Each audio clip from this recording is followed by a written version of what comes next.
Inappropriately. The Barbie Dream Husband and I are spending the weekend in Bentonville, Arkansas this weekend, and that provided a wonderful opportunity to come and visit someone that I've been dying to have on the show, the amazing Amy Keever. So excited to be here. So we're shooting on location today at the Amy Keever Gallery. That's right. In downtown Bentonville. Absolutely. Yes. Yes. So welcome to the Age Inappropriately show. I am so thrilled to be a part of this. I think you're fabulous. Oh, thank you so much. That's true. So have you ever met anyone that as soon as you're introduced, you just think, this person is in my tribe? That is exactly how I felt when we both felt. When I was introduced to you. I met you outside of the Longview Museum of Art, I believe. Yes. That's where we were. We were on the sidewalk somewhere. Right. During Art Walk in Longview, Texas, which is where I live and where you used to live. Yes. Where I was born.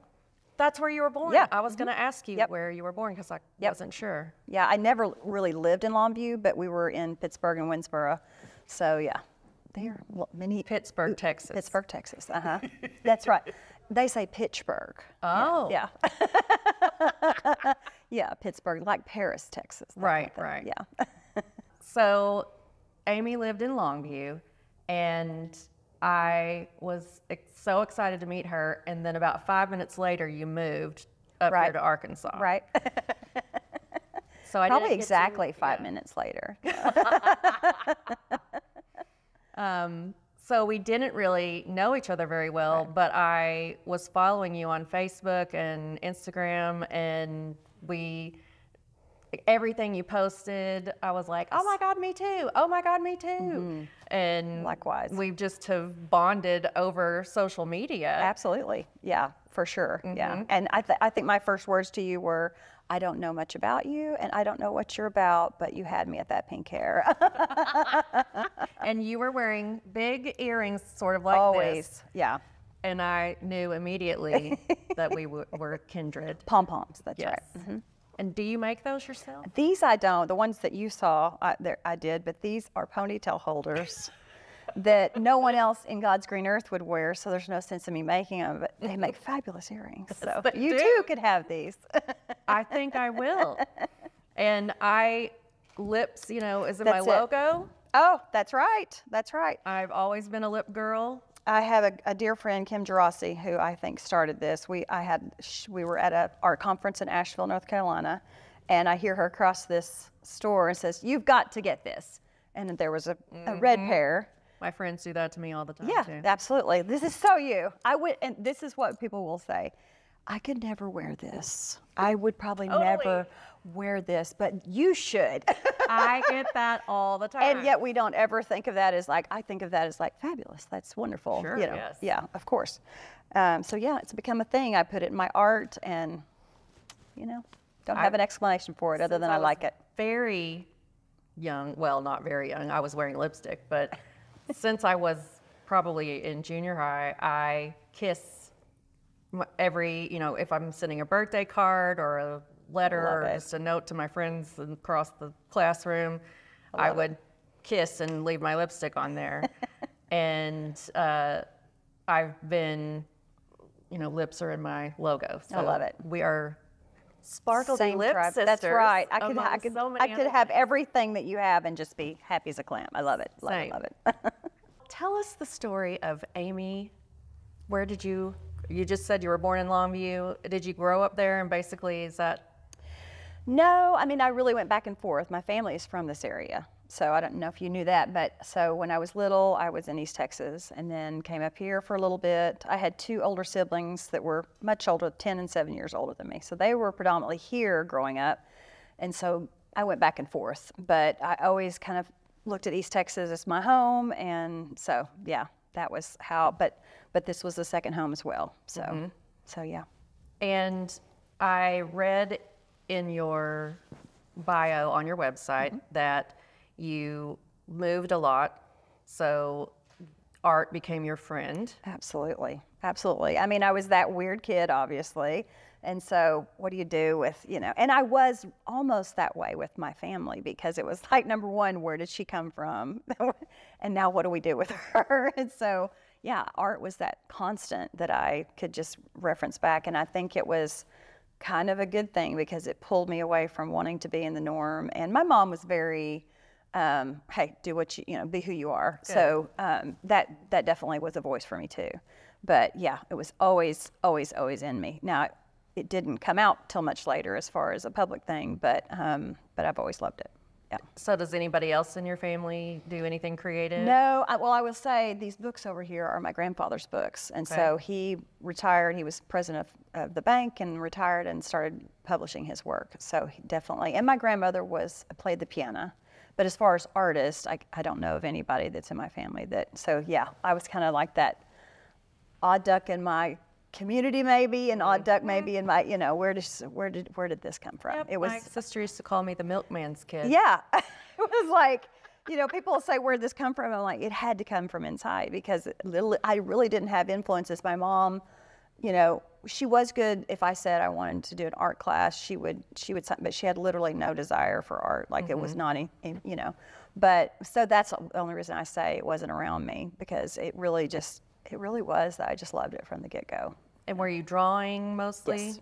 Yeah, sketching a lot. And it's funny because my dad had a lot of heads, like, you know, a deer head, and so I have lots of deers and ducks and anything that I could just sit still and sketch for sure. I don't think I nurtured it to the degree I should have, but you know, hindsight's 20/20. So I'd take a ceramic class, I'd do different things, and it's like certain things would stick and certain things wouldn't. Right. So yeah, so I really had a big gap, I feel like. And then when my son was born, he was 4 months old, I just thought, I'll do a mosaic glass tabletop. You know, I'll just whip that out, you know. And I had no concept of, and I couldn't afford to pay somebody to do it. So that was my idea of just starting. I didn't know what I was doing. There was no internet, you know. And so it's like, and it's hard to believe he is, let's see, 23. He's my millennium baby, and it's hard to believe that that was just coming about, you know. So I didn't know of anything to research that way. So that also was a hindrance because I wasn't around an art community. And so I went to Lowe's and got a tile cutter to cut glass. So I didn't know what I was doing. But so cutting glass with tile is not what you're supposed to do? I did have one that you could score with. So I did, but I ended up finding a few different, but it took me a long time to do that. But I had that table for years, you know. Awesome. For probably 16 years. Today, your art is a cool mixture. You do oil painting, you do sculptures, enameling, jewelry, acrylic, welding. I weld the sculptures. So this behind us, I don't know if you can see, but we can look at dress? it. Yes. So that's polystyrene. So that's kind of almost a stone carving type process where you go from outside in. I take a clay maquette, which we can look at later, 7.5 inches. What is clay maquette? I just make it out of clay, like a little. It mocks. You know, it's kind of like mock-up. Okay. So proportion wheel that shows me, okay, if she's 7.5 inches and I want her to be 60 inches, I take anything. I'll show you the wheel. It'll make more sense. But anyway, so the polystyrene is one where you take away. Whereas my ponies, for the most part, I weld the bones really kind of primitively so I can go creatively different directions, and then I just build them up. So 2 different processes. So how did you go from making a mosaic tabletop to welding beautiful dresses? I just always loved sculpture, and I had I don't know if that was the gumption or if that was the, you know, whatever, but I just started looking into it. And so I wanted to go from a 2-dimensional mosaic to a 3-dimensional. So Maverick was my very first piece. I haven't been doing the dimensional pieces that long. Bull. The big steer, that's right. So Gaylord, he was your first he was piece? He was sculpture? my first, yeah. Yeah. Whoa. He was That's my first amazing. one. The Gaylord Texan had a subject that was Texas Americana, and years ago, my dad had actual steer head that he practically gave away. And I was like, I'll make me one. You know? so I did that for that exhibit, and 300,000 people got to see the piece over a 3-month period. That's how many people come. What year was that? Oh dear, I don't even know if I could recall that. A few years ago. It was right before I met you, Yeah. I think. Yeah, probably so. Yeah. And so he was your first piece. You had that, and you also had a red dress, I believe, And at a red the dress. Gaylord Texan. Yes. And then you did a zebra too. I did some big dragonflies and a big butterfly, and and the dress is in Cincinnati with a gallery that represents me there. So And those were all at the Gaylord. yeah, I was to be there the 4th year, and then COVID struck, and then they never brought back the art exhibit. So they picked 10 artists from the area, and yeah, it was a great opportunity. And Gaylord was so good to me. It was really a great exposure. Wonderful. Yep, opened a lot of doors. So did you just teach yourself how to do it? I did in the beginning. I mean, I've definitely had structure classes with the bigger pieces, because I feel like you kind of have, safety-wise, you really want to know how to put those together. And welding, my son's a fabulous welder, so he taught me. He would always want me to weld with him in high school, and I was too scared of it then. I wish I had taken advantage of that. But I did take a night welding class. Well, you did have a full-time regular job. Right. What did you do before you became a full-time artist? I was working at the bank. I had always told God, I'll never work at a bank.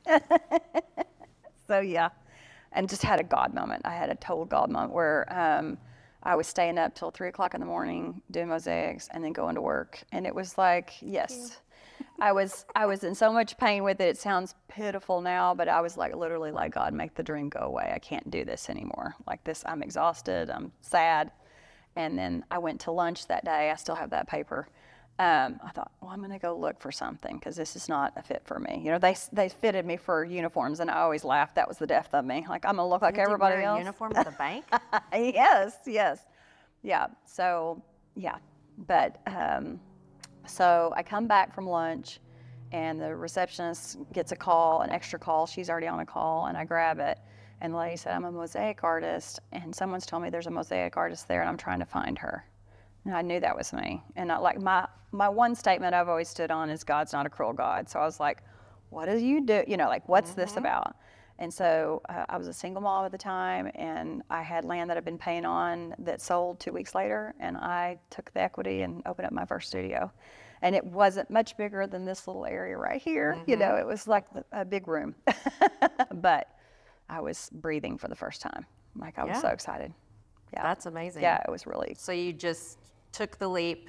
I did. Started a studio. Yep. Was it in a public area like this so people could come in? And Downtown Winsboro. Okay. Yeah, and I'm sure half the people thought I was crazy, but I was so excited, and I probably was half crazy. Well, you have to be an artist, right? You do. I mean, I tell that story because, it will build your faith in yourself, in God, universe, whatever you call it, just to step out and be vulnerable. It really will, So I was scared to death, and that's another thing people need to know, is it's not going to ever feel like relaxing and, ever. Well, I think that's true for any business owner. Absolutely. Of any sort. It's the same thing. It's a huge leap of faith and it is. Risk. But it is. Yeah, for sure. As this amazing tray that I went to the bathroom right before the interview started, and I saw this and I thought, my Lord, we are so. That's right. It says, she who doesn't risk never gets to drink champagne. And apparently it's a Russian proverb, and I've never heard that before, but that is a good saying. I hold tight to positive sayings. I used to teach ESL, English as a Second Language, and I had just positive quotes all over my classroom because I need the written word to encourage me when because I think a creative especially gets in their head, or any entrepreneurial type venture. It's a lot of thinking and overthinking and renewing your mind. The vision class that I'm taking, that I'm teaching, is all about like just renewing your mind, and how to write good goals, and you got to write bad goals first, So. Well, that's how it all works. You have to do. It is. You have to start somewhere, and I'm about to start bad in art, and then you're going to make good art. That's it. I'm about to start in a new thing that I haven't created yet. And I told my husband, like, I know that I'm supposed to do it, but I'm like, ugh, I know I'm going to have to. Can you tell us what it is? I Or is it a can't. I'm doing little girl sculptures. Yes. I've wanted to do them for years. Like how big? Probably pretty big. Like, I mean, when I say little girl as far as their age, but I really want to do some for hospitals and things like that. So I would love to go as big. That's what welding did for me, is to be able to, I was hiring other people and it was frustrating because they would, quit in the middle of a job or something like that. Now I can build the forms as strong and as tall as I need to. So that really has expanded what I can do. If you want to do something right, do it yourself. I'm telling you. I'm telling you. I had one young welder that I come to pick up the sculpture and I'm like, it doesn't look the same. And he didn't say anything. And I said, where are the sketches? And I started measuring and he said, well, we thought it looked like a giraffe, so we cut off 6 inches. Oh! And I said, you can't do that. Right. And so then he quit. And so I was like, okay, I'll do it myself. So yeah. My. Yep, for sure. Yeah. I saw on Instagram recently that you went to Art Basel in Miami. Holy cow. Can you explain to the audience what Art Basel is? Wow. And then tell us how you got to go and show there. Yes. So Art Basel is, wow, how do you put that into words? It's like one of the biggest, it's like the Oscars of I had no idea art until I went that it was that. Yeah. I had no idea that it was so big, but it is, I saw art that, it's one of those things that kind of brings me speechless, which is not good, but there's all these different, Art Basel is one particular show, and then they have all these other really major shows around it. And so I heard that one at Art Basel that I think it's like maybe $300,000 for a booth for 4 days. So celebrities come. My buddy Pierce was there. Yes, you had a picture of Pierce Brosnan. I turn around and he's right there. Holy cow. So contemporary art, all kinds of art. The pictures that you shared were amazing. It was incredible. So inspiring. And it really, I think with art, we just need that permission. And that's probably my hardest thing is, what was the hardest is just to fully embrace, okay, I want to do this audacious, maybe weird to some people, art, And so seeing everybody do everything they want to do was really, really awesome. So I was a part of the Miami Red Dot show. And so that Miami Red Dot Red Dot and Spectrum are kind of one big show. Okay. And so they have this huge building for this one show once a year. And so galleries are kind of on one side of the Miami Red Dot, and Spectrum are solo artists. And so I was a part of ADC Fine Art, which is a fabulous gallery, so in Cincinnati. Okay, so you're represented by a gallery in Cincinnati. Yes. And they got a space at Art Basel, and that's how you... They go every year. They're art consultants, and so these ladies have nurtured and loved both artists and clients, and just two sisters that are fabulous at what they do. So yeah, so they had selected artists that were a part of their show. So I was lucky enough to be a part of that. Man, that's amazing. I'm excited. I was wondering, did you apply, or how did you? I haven't. I would love to think about the solo show. I would love to be a part of the Chicago show. It's not a Miami Red Dot, but anyway, my brain goes everywhere on those kind of things. Sure. But yeah, you come away going, wow. And I met some artists that I ask them, I say, I would love to have you up here and show because part of what I do is not all about, me making art. It's about helping somebody who needs a little bit of a break, or, mentoring kids. That's huge for me. So, yeah. That, I'm super jealous. Don't be. But proud of you and excited for you. Mel Robbins says jealousy is an awesome thing because it tells us where we want to go. That's right. It's for sure. Yes. And I'm super jealous of this amazing studio, gallery, space. I literally want to move in here. The way that you decorate, and I really want to have a space like this someday myself. Tell us about how you came to be in this location, and what was the vision for when you started this absolutely place? So I had been in East Texas with that first studio, and then I came up here to take care of my mom. She had vascular dementia in Siloam Springs, so I opened up a studio there right as COVID broke out. And so after all that goes through, my lease was kind of ending, and I was thinking, okay, we'll probably stay here, but let's just look. Let's just see what's in Bentonville. And so my now husband, we were seeing each other at the time. His friend had found his building, and so he's a commercial realtor, and he's like, you got to take your time. This is going to take a long time to find something. And this was the first building we came into. And he turned to me and he said, "You can't not do this." And it was still a beautiful building, but it was all concrete floor. I don't know if you've seen the before pictures, but it took a good 7 months to kind of get everything, lights and paint. This was all what I call graveyard gray. The Pioneer Woman had her retail space here at one time. Oh, wow. I still get some of her mail. So, yeah. So my thought is, I didn't realize she had a space in Arkansas. this is totally my thought. I don't have anything to back it up on, but my thought is that she got close enough to Walmart to be in Walmart. But Right, okay. what do I know? That's just my guess. And it was She a does flower have shop. A line in Walmart. Yeah, right. yeah. So it was a flower shop as well. It had been my landlord's husband's hardware store. So it's an iconic historical building. It's a 100-year-old building. So I love it. I absolutely love it. And you're right down the street from the first The original Walmart. store. So in case viewers, you're not familiar with Bentonville, Arkansas, this is where Sam Walton had his first Walmart store, and it is Walmart headquarters. And that has brought a huge variety of residents, because somebody told me once, I believe, that Walmart makes you have an office here. I may have told you that. If you want to sell in their store. Yes, everybody has to have some kind of corporate or some kind of office here.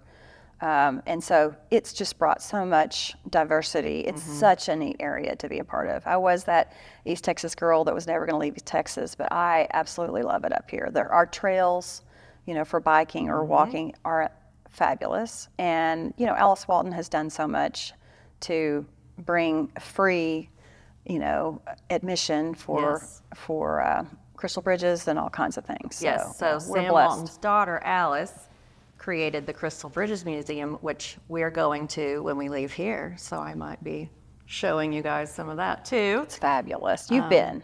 Oh yeah, Yes. I'm visiting my cousin Natalie and her husband, Sam, who live here. I also have an aunt and some other cousins who live here. So I've been coming up here my whole life and watched it grow. It's amazing. Because I believe they started that policy probably in the 90s.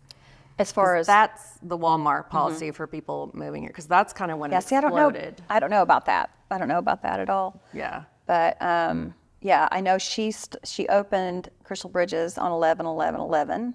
Oh. And I opened on 11/11/2021. So. Oh wow, 10 years after Crystal Bridges. That's cool. Yeah, for sure. Yeah.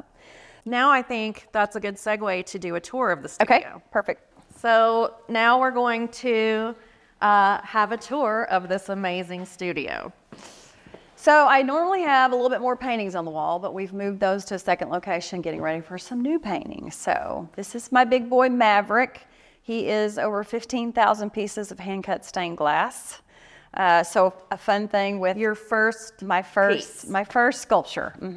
Yeah. Did you I did not sculpt that, or is that an actual piece of wood? It is a cedar, I believe. Wow. And so I had a contact in South Texas that had an artist that did that for me. So yeah.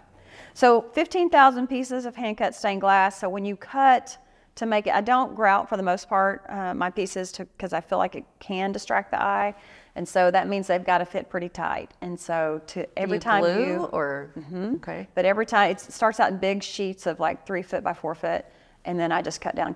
And so you probably cut a piece at least 5 to 10 times the 15,000. So it's a lot of cutting. Yeah. How long did it take you to finish? He was over 500 hours. Wow.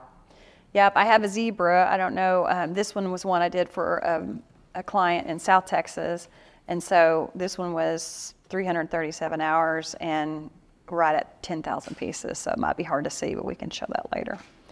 So yeah, I learned, you just don't know. Each piece is so different. The ballerina that I'm working on right now, it's not near as big as Maverick, but it's 6,000 pieces right now, probably every bit of 9,000 by the time I finish. This is the polystyrene. So it's like styrofoam. It is. It's a 1 pound poly. And so once I finish, it's just easier for me to sculpt it at this point. I'll shuck this off at the end, and then I'll probably put some organza and different things. And then I'm going to have some Swarovski crystals on the top. And then that feels like cement of some sort. So it's like a fiberglass. Sometimes, this is not fiberglass fabric, but sometimes I use fiberglass fabric and then I'll do a hardener. So depending on, sometimes I use concrete, sometimes I use epoxy clay. So yeah, just whatever I need to. But I'll be doing some gold Swarovski crystals and silver. So of course we got to have the shine in there. The bling. That's right.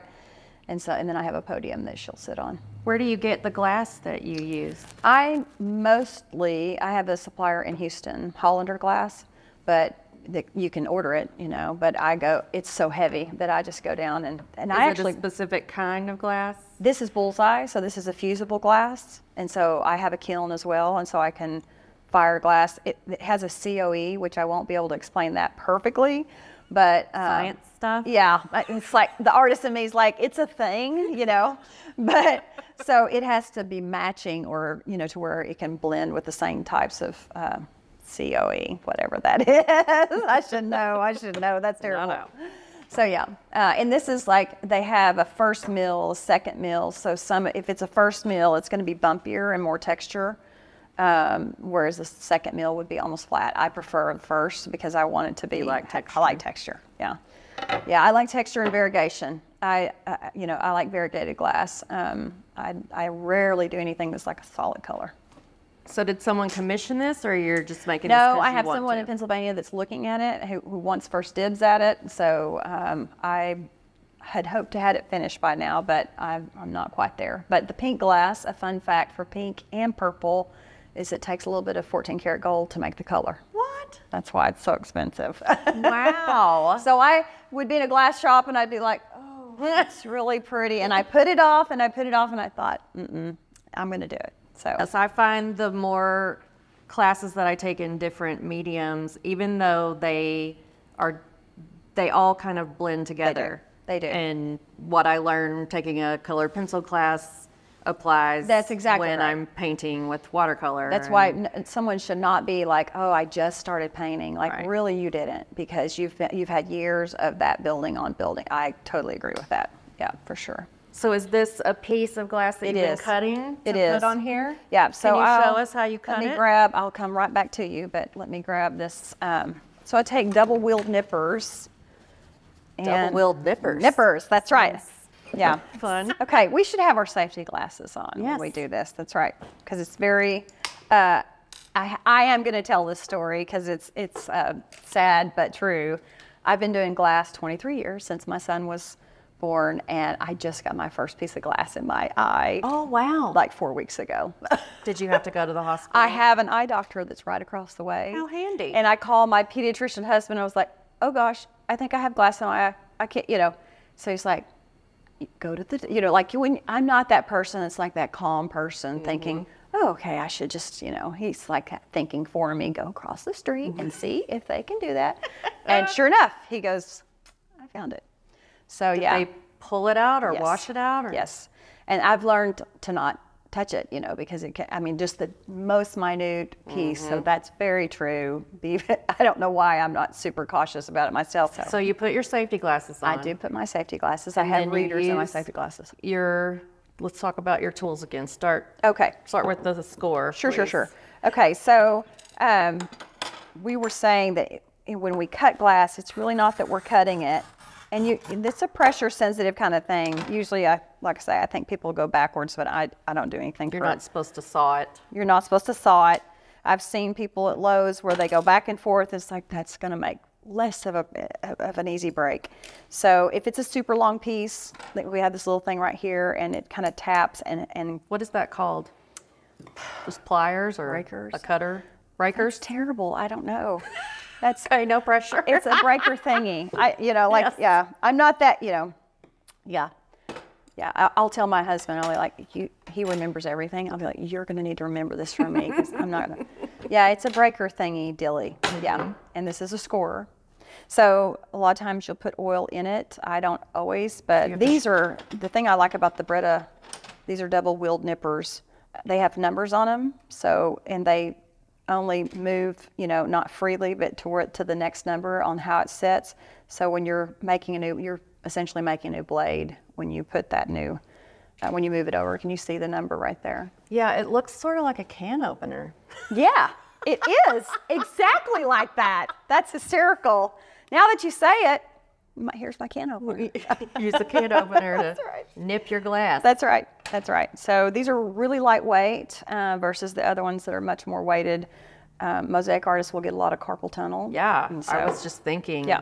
Because I have arthritis in my hands, and with all those different cuts that you're having to do. Yeah. And the same thing goes for when you're, I was student teaching when I had to go get my fingerprints done, and I was a mosaic artist, and so it's like I have all these cuts. It looked like I was covering up my identity. I was like, I'm sorry, but like when I do a large piece, I get a whole, like almost like what a guitar, someone playing guitar. Can you not wear gloves, or do they just get in the way? But it's I just can't. Too bulky. You could, but I don't. Yeah.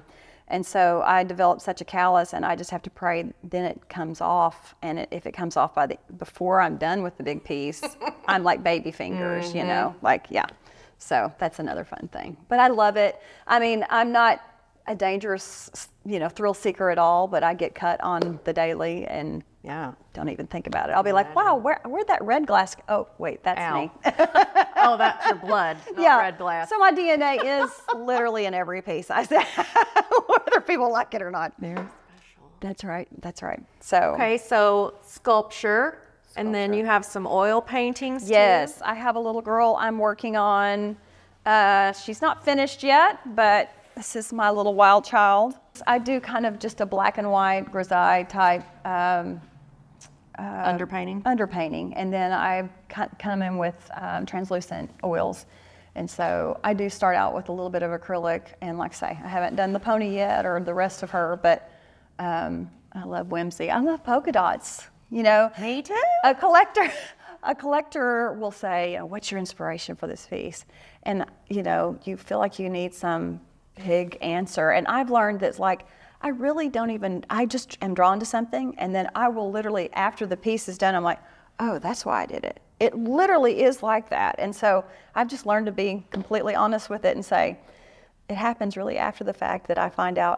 I was talking about a piece that I have in Cincinnati, and I was like, oh, that's why I did that. Yeah. I just paint things because I want to. Yeah, it's like, it's like, it is a muse thing where it kind of comes, my two tattoos here are Be Still and Be Conduit, so it's like, I'm just the vessel.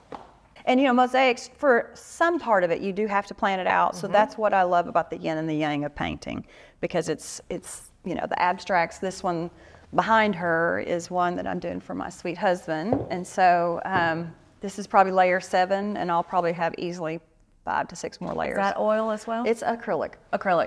It's acrylic. It's really, I love golden paints. I thought paint was paint until I started hearing about golden's pigments. And so it's a fluid acrylic. And so it's really thin and just, again, kind of how I see glass. Yes, it does look like cut glass now that you mentioned that. Yeah. You have some other florals here. Yes. So acrylic, I like to use a lot of the heavy, thick, clear mediums to, again, texture. I love texture. I like to just pile the acrylic on and have that sticking off the canvas. That's right, for sure. That makes me so happy. So loose, and this is, I talk about my vision book. Do you have your vision book? I meant to bring it, and I do not. Okay. I'll get you some pictures. But it really is something to center me each year, and this year I kind of had to pull back and remind myself to be that child, to paint like what I truly want to do, or do, don't get caught up in. Rick Rubin says, in service to the audience is last in mind. Oh, wow. That's a nice one. Rick Rubin, The Creative Act. That's a fabulous book. Okay. So tell us about these steer. Yeah. So this one up here, the red. Are those both Longhorns, Texas Longhorns? I can't verify that they are, honestly. I'm going to say they are, but they look like it. The pink one, I was wanting to have like a soft chenille feel, like a chenille pillow. And so I felt like the skull itself was masculine. So I wanted to bring in the feminine part of that. Everything I do, you know, I always say the men that come in here know themselves well because everything is about girl, girl, girl. Right. So, and then this one has the Italian small T, which is, it's 24 karat gold. We can go to that table and look at some of the small T as well. But what does small T it mean? It is an Is Italian-made glass. it a brand or? It's in Murano, Italy. Okay. So small T is not the brand, but it is made in Italy, and it's really the only hand-poured glass that I've seen. You know, everything, well, molten lava, but still in the United States, it's mostly all just man-made. I mean, you know, it's by machine. So we can see it on the jacket closer. So this is sculpted concrete. So I'm here to prove that concrete can be elegant if done a certain way. I have this thing about wanting to play with making hard things look soft, you know. So you can see some of this. It's got clear glass on the bottom and then 24 karat gold, and then it's got enameled clear glass on top, which I've got some enameled glass that I did over there. So enameling is where not with this, but I torch fire glass on the copper. I saw that video on your website. Oh, good. So good. Cool. Yeah, it's fun. It seems like you had to keep it over the flame for a long time. You do. And that was another one of those things where I was scared to do it, and I didn't want to use oxygen and acetylene. So I told my son, "Oh, I'm using MapCast. I'm in Tractor Supply," and I'm like, "It's safer." And he goes, "No, it's not." He's on the phone with me. "No, it's not." And I said, "Yeah, it is." He goes, "Turn the label over." And I went, "Ugh," you know, but I had already gotten myself psyched up about using it. So. Where do you do that? Do you do that in this I space, do at my private studio. Yeah, I can't do it here. You have to be in I a can ventilated. I can do it here, but it has an odor, and so I prefer not to do it here. And the welding, I for sure don't do here. Right. Yeah, it's just too many sparks. So is that like right outside your house? Yeah. A home area where you're doing that stuff? Yeah, for sure. And this is sculpted concrete, yes. So I was going to do glass on this initially, but I love graffiti art, and so I just was having so much fun with it, and I just left it like it was. So thank you. Now talk about your ponies. Yes, my little wild ponies. This is kind of what you're famous for right now. That's right. So, and the ponies at Cincinnati don't have the inlaid exotic feathers, but it's so funny being in chicken country. People say, "I love your chicken." Well, it's a four-legged chicken, but you can call it whatever you'd like. Oh, so that's hilarious. And you know, I like to take off an arm or a leg, and I mean, candlestick is giving me life. Yeah, you know, I mean, I just feel like we have this normalcy of like, this is what's normal or this is what's beautiful, and you know, we're all different, but we're all so beautiful. So. This is a pigmented concrete. So sculpted, it has the welding in the structure, and then I just formed it with sculpted concrete. So bodhisattva, that's a Buddhist term. Actual fabric? It is sari silk. Ooh. So the Indian silk off the sari dresses. Yes. Yeah, I love textiles. I love texture. Yeah, I just love this little girl so much. And look at that. Yeah. Got a little Swarovski. Bling on the feather. We have to bring it everywhere. That's right. I really think she needs to come home with me. I think you're right. We could make that happen. It's a pony in progress back here? This is a really pony in progress. I'm like, I am definitely. It's got a mohawk. That's right. So this is a different body style than what I've been doing, but I just wanted to play, you know. I mean, like this has been the year of play for sure. I like his perky little tail. Yeah, back here too. Perky little tail. So the ones, you can see my ponies on my website. So they have definitely the structure of, most of them have a really, really petite waist, really big booty, and a little bitty tail and an audacious mane. So, but yeah, I'm still building up this body, and then it'll be, what it's going to be. I love that you use the word audacious a lot. That is my word. I use the word vivacious for my work. So. Well, I feel like audacious has a negative connotation, but not for me. But it's not. It's so. It means brave. That's right. Yeah, I mean my podcast, You Have Inspired Me, is going to be called Creatively Audacious. Yes. And it's like, you know, we're all doing it in a loving way. And so, yeah, I'm here to say it's a really positive word. And I love vivacious too, for sure. So you've got aluminum foil. Yeah, so Is there sculpted wire or something underneath that? there's rebar, steel. Wow. So the okay. whole pony is steel, and then the steel is welded into this plate, which has got all kinds of stuff on it. So that gives it the structure, and then I just build it up. I don't always use things like this, but this is an epoxy clay, so it's like rock hard. Okay. So this is a soft clay. The Bodhisattva that's up at the front has soft clay as an ending. So as long as it's structurally sound. At Cincinnati, we had someone come by the podium and they almost knocked one of the ponies off. Wow. And he caught it and he goes, Amy, that is so hard. That is so heavy. I said, they are built to last. Yes, I guess so. So I'm very much an overbuilder. I'm all about heirloom things. So that's probably why pottery worries me some, because I just want to make Want it sure to it's last not, forever, right. The fear that it could come out of the kiln and then 3 weeks later have a crack in it. Just, yeah. So that's solid. But Has he already been fired? no, I don't do anything on firing. As Okay. far as, no. So I'm just, he's like a hand-built. yes. Yeah, I'm saying with ceramics, you have to hollow them out, and then you Okay. have to hope that there's no fractures, Right. and it just, I've wanted to get into that, but that part of it is Oh yeah, I've watched concerning. that great pottery Yes. throwdown show. Oh, I haven't seen that. Oh, it's so good. Oh. And when they pull stuff out of the kiln and it blew up or something, Heartbreaking. right? You just feel And so I've sad heard for them. stories of where they can have a fracture and someone can take it home and 3 weeks later it happens. Now, I don't know if that's true, but that's enough to freak Right. me out. Yeah. And jewelry? Yes, I mean, I really don't have jewelry now, but I've got some pieces left over. I did a lot of copper, but now I'm starting to do that on my ponies. So I do have a few pieces, this is where I've kind of I have to anneal it. So what's funny, the word annealing in glass means to cool it down and to let it go so slow so it won't crack. Annealing with metal is where it softens it. So wow. the flame actually softens it. And so if you're going to hammer it, this has been hammered so many times.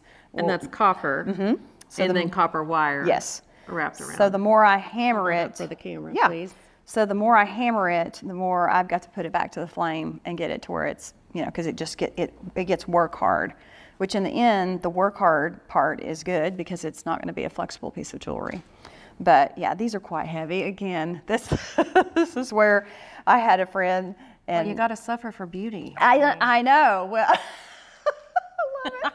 I have a friend that's a minimalist. She's like, can't you do something for the minimalist? I said, does this look like the girl that could do that for you? There are people for the minimalists. That's exactly what I said. We are for the maximalists. Hallelujah. That's right. Maximalists. That's right. That's right. Are us. That's right. I love it. So I did a lot of anti-clastic bracelets, and I can show you some pictures Anti-clastic? of it. Anti-clastic, so it's going I two don't different know what you're talking directions. about. So I'll put Willis. this down. So it goes not only this way, but then it bows out this way. Oh, okay. So, it's fold forming in the middle, so I soften the metal, and then I make, those indentations, and then hammer it down, and then soften it again. It's a back and forth, repetitive softening, softening and hardening. So.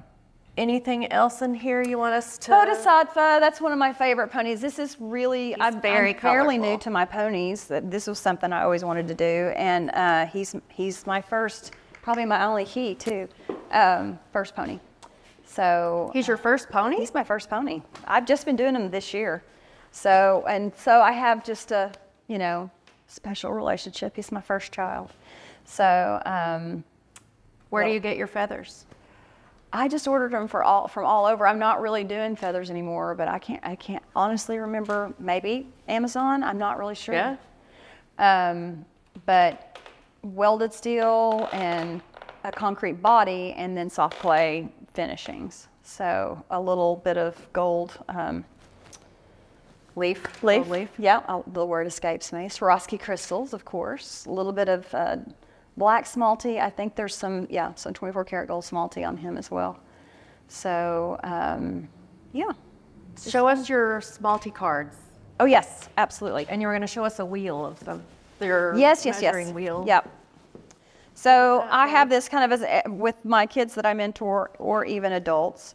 I just kind of have it, and I've kind of taken a lot of this and taken it to my home studio because I'm always going back and forth between the two. Mosaics first started, to my knowledge, with the Hardy and Hammer. So this is my older Hardy, but or my older Hammer. Spell that. H-E-A-R-T-Y? H-A-R-D-I. H-A-R-D-I. I think. Okay. So this one is for harder, like, what am I trying to say, stones and things. So Okay. hold that. So it's really heavy. Very heavy. So all day long, can you imagine? No. So this is more towards glass. So much lighter, but still heavy. Still heavy. Yeah. So, and you will love this. This is dichroic glass. So Ooh, yes, pretty. shiny things. Yes. That's right. So this is a really sharp carbide hammer with a dull Hardy. You're not actually making, or don't need to make connections. So the glass goes here. Let me do this one. And it's really, you're not like hammering. You're just kind of letting the weight of the hammer go. Okay. So You're just tapping. that's right. And you can make the tiniest of pieces. Wow. Mm-hmm. Can I try? Absolutely. Just be careful because it will get you. And you want to have it straight on, and then you want to come down with, you're really not letting the two touch, you're just letting it fall. Okay. Just watch your little fingers. I want you to hold it because I don't want to smash your hand. You're okay. All right, so you... Yeah, and go back on your hammer if you can. Oh, Yeah. okay, right. Just let the weight of that just easily, ding, ding.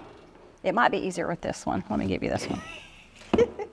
Because this one's got the weight. I think I made a little dent. There you go. Yeah, And that you one want- is much And you just, heavier. and like I say, you're not hammering, you're just letting it go. There you Oh, go. I did it. You did it. Look, Mom, I did it. You need to take, that's a pink Yes. piece of smalty. That's perfect for you. Yeah. Very cool. So, and another Wow. thing I have to do on my table is I have to take paintbrushes and wipe, because if you Yeah. went like this, like all that was in my eye would be there. Yeah. Here's a pair of earrings I did. So this is the enameling. Enameling. So I call it Did you torch say fire. that- Is that copper underneath? It is. So it's double. It Hold has. them up for yeah. the camera. So it's got it on the back as well, which gives it strength. So this was actually an accident. A lot of it is. This is glass that I float in clay. So it's What do you mean float? So I put it on wet. It's almost like a wet clay. Okay. And so that clay mixed in with the glass helps it kind of smoothly go on, instead of, usually you use like a grit or like a really fine powder. So that lets me apply it that way, but all the moisture has to be out. So I got this close to the flame, and I already had this translucent russet brown, but this is actually chartreuse. But see how it has those little balls? There was still moisture in there. And so usually if there's moisture, it pops right off of the copper. Like Pop Rocks? Yes, absolutely, perfectly. You're so good. So, but I just kept on, and it actually made a seal, and then I sealed it with the translucent russet brown, and so it was kind of encapsulated in that. Yeah. So you use pretty. these cards to order Right. your glass. So if someone has something that they want done, this is all the different variables of 24 karat gold and white gold glass. And Sounds yeah, expensive. very expensive. It is very expensive. It is 24 karat gold. Yeah. So, and this is Daldevere. This is a really neat glass. So a lot of the churches, instead of doing traditional stained glass, are doing this now. So it's floated in this Looks epoxy. like it has a mirror inside or something. It's translucent. So, and I love this glass. The only trick to it is you have to use a saw that could cut your finger off, and I'm just not somebody who needs one of those. Right. So, but I did do a class in that, and it's beautiful. It's absolutely, and it's the same thing with the smalty. It has those chiseled edges. Smalty is never grouted for the most part. I mean, you can see the cement coming up between it, but it gives such a fracture with the glass, with the sun on it. Looks sort of like a Jolly Rancher. Yeah, like Skittles. This is Mexican smalty. So Ooh. Mexican smalty is more variegated. So a difference in color, but not near as brilliant. Seems powdery. Yep, not near as brilliant. There. This is going to the polystyrene. So I was telling you about the clay maquette. So build up 7.5 inch. Okay. So, and you see how I've got different layers. Those are a foot apart in my world. So proportion wheel, I hated it at first, but now it's Wheel of proportion. That's right. So if I wanted her to be, let's see, how did I do this? I have to think every time. So she's 7.5 inches, and I wanted her proportionally at 60.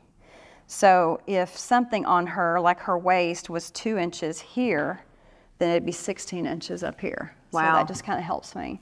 And she's actually too big to get out the door. I started her with a mentor that I love and adore, Sherry Warner Hunter, in Bell Buckle, Texas, by Nashville. And so I knew that I wanted to do it as big as what we could make a new door. So I will make her skinnier than what she actually is, but I brought her in these foot increments and put her together. And so I'll sculpt her. So she's either stuck here forever or you're getting a bigger door. I am getting a bigger door. She's not stuck here forever. We are not leaving her. But I've wanted to do, my dream is to do like a Dior or a Brandon Maxwell, you know, dress in glass. Because Brandon Maxwell, That's right. judge on Project Runway, is a famous fashion designer who is also from Longview, Texas. We were in the same county line at the same time when he spoke that week, and I got a ticket at the last minute. I had no idea he was going to be in town, so I wrote this long letter to say how much I love what he does, and met him and gave him the letter. So yeah, so he might just need his gown and glass someday. I think you're right. We're calling out to you, Brandon. That's Maxwell. right. That's right. The ladies of Longview. I love it. Project Runway. I am a sewer, but I don't. It's not really my medium of choice for sure. I get frustrated with it, but I love Project Runway. Oh my gosh. I went to Mood when I went to New too. York. Oh my God. And I got to meet Swatch the dog. No, he had passed away when I went. Oh my gosh. I was there in like 2014, I think. Oh my gosh. And I held Swatch. Yeah, I'm a I total went- Project Runway fan. I am too. I took a sewing class, and it involves way too much math and ironing, which are my least I just don't favorite like things I don't. ever. I feel like, yeah. I feel like, you know, fabrics have some weird personality that I don't get along with, and it's like, It'd be too precise, like I pin don't- stuff and iron it. My grandson says, I know more walk of a it. I throw know walk things it. together. Yeah. So, yeah, for sure. But I love, we went to Carl yes, I'm Lagerfeld's obsessed exhibit. Did you with- see that? No, I did not see that. Oh my gosh. But Flew I off. did go to the Dior Museum in Paris, and it was life-changing. Oh my God. Have you I been? am very jealous about that. I saw that you girls went. in Paris. The next time you're in Paris, well, I mean, because I go there all the time. I went one never time. know. That's right. Yeah, it's a goal. I went to Dior in the Dallas Museum of Fine Arts. Oh. They had it there. So, Okay. yeah. So, Cool. yeah. Yes. So Totally.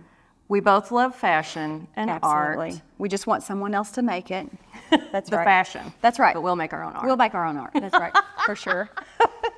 So, a question I'm asking everyone who's on my show, tell me something about you that is inappropriate, what others might consider inappropriate for your age. What's like your favorite thing about yourself that... Well, I think I'm wearing most of it. I think the fact that I look like I'm in costume most days for most people is probably one of them.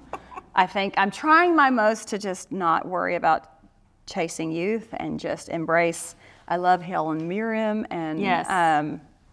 Maya Angelou. I mean, I want to be like those girls so much. So yeah, but Iris Apfel. yes, I mean, you know, my thought is with fashion is I'm going to get enough distraction here that no one really knows about the wrinkles because they're just so distracted Precisely. here. The crazy glasses. That's my thought. Distract from the wrinkles, people. That's my thought. And the larger my accessories, the more chance I have of looking petite. It's fabulous. But you know, like, I mean, I've had people round the corner and die laughing. That's Oh, okay sure. with me. And I've had people say, you know, just like that, I could never do what you're doing. I get that all the time. You know. I could never pull that off. Why not? I've had people say I would never wear what you're wearing. But I don't think I've ever gotten that one. But you look. So either one, it's fine. I did not do this to blend, you know. I did not. Exactly. Fitting in is not the goal. It is not my goal, no. Do you have any insight into why you turned out this way? I think it's all based on vulnerability. I think it's all based on you cannot do it safely. You cannot do anything safely. And so, do I know how I turned out this way? I mean, I do credit my mom for saying like, who cares? You know, I think moving a lot. I was never in a clique. You know, I think it was God's way of moved setting. a lot growing up, so maybe that. I think it was a way of setting me apart and letting me get comfortable with being uncomfortable. You know, and it was just inside of me. Like that sounds probably so cliche, but it's like it's totally. I can't. There is no plan B for me. There is no. People say, "What are your hobbies?" I'm like, art and more art. I mean, like it's all I want to do. I just gotta be me, right? I'm so glad you got to be you. Yes, me too. I'm so glad that we got to know each other, however that looked. Yes, for sure. Yes. Yeah. Thank you so much for being on my show. I'm so excited. So excited to see you I'm today. honored. Absolutely. And thanks for tuning in, audience. I'm so excited that I got to introduce you to Amy Keever in the beautiful town of Bentonville, Arkansas.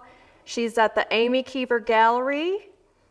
What's the address? On Main Street? 120 South Main Street. And my how can people find you on the interwebs? What's your website? My website, you can find me either at Amy Keever Gallery or Amy Keever, and same thing with Instagram and Facebook. And it's all that's Amy Keever. Keever. That's it. AMYKEEVER. That's it. Yeah. But I'll have all of those links in the show notes. Perfect. All right. All right, I love you. And, I love you. And I was going to say, and sing.